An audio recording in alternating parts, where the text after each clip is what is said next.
హైడాలింగ్ views అనేది తక్కువనే అనుకుంటున్నావు, తక్కువనే ఉంటాయి. ఇది మన 5వ వీడియో. నువ్వే జర ఎంకరేజ్ చేయి. ఏదో నీ దగ్గరికి అయితే పంపించింది యూట్యూబ్ వీడియో. ప్లీజ్ జర మీ ఫ్రెండ్స్ కూడా షేర్ చేసి నన్ను అయితే ఆదరించు. ఇలా పద్ధతిగా అడుగుతున్నాను, ఏమనుకోకు. ఎనీవే సబ్స్క్రైబ్ అయితే చేసుకో. నువ్వు ఫస్ట్ సబ్స్క్రైబర్ కావాలని నేను అంతే అనుకుంటున్నాను. ఒకవేళ సెకండ్ అయినా పర్లేదు, చేసేసుకో. ముందు ముందు మంచి మంచి కంటెంట్ అయితే ఇస్తాను నేను. ఓకేనా? డైరెక్ట్ టాపిక్ లోకి అయితే వచ్చేద్దాం. ఇంకా సుత్తి వద్దా మనకు. ఓకే, పుష్పరాజ్ వచ్చేసరికి అమరేంద్ర బాహుబలి పైన ఉన్న రికార్డులను అయితే బ్రేక్ చేసే అవకాశం అయితే ఉంది. అసలు అమరేంద్ర బాహుబలి రికార్డ్ 6 సంవత్సరాల తర్వాత ఒక పుష్పరాజ్ అనే వ్యక్తి వచ్చి బ్రేక్ చేస్తున్నాడు అన్నట్టయితే పేరైతే పడిపోతుంది. నాకు తెలిసి ఖచ్చితంగా కొడుతుంది, బాహుబలి రికార్డ్ అయితే బ్రేక్ చేస్తుంది పుష్పరాజ్. ఎందుకంటే ఇప్పుడు క్రిస్మస్ అయితే హాలిడేస్ అయితే ఉన్నాయి కాబట్టి ఆల్మోస్ట్ ఆడియన్స్ అందరూ వెళ్ళిపోతారు సినిమా చూడనీకే.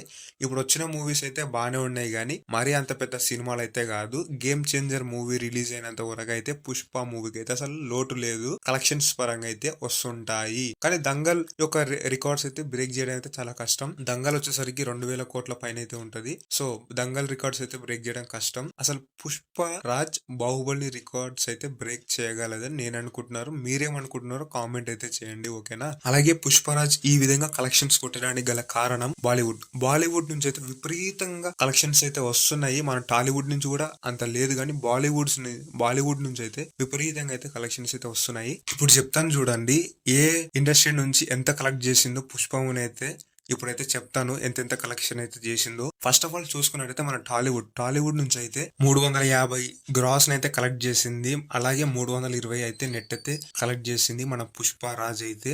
అలాగే ఇది 18 రోజులనే 1650 కోట్లు అంటే చాలా గ్రేట్ అండి, అసలు చెప్పుకోకూడదు.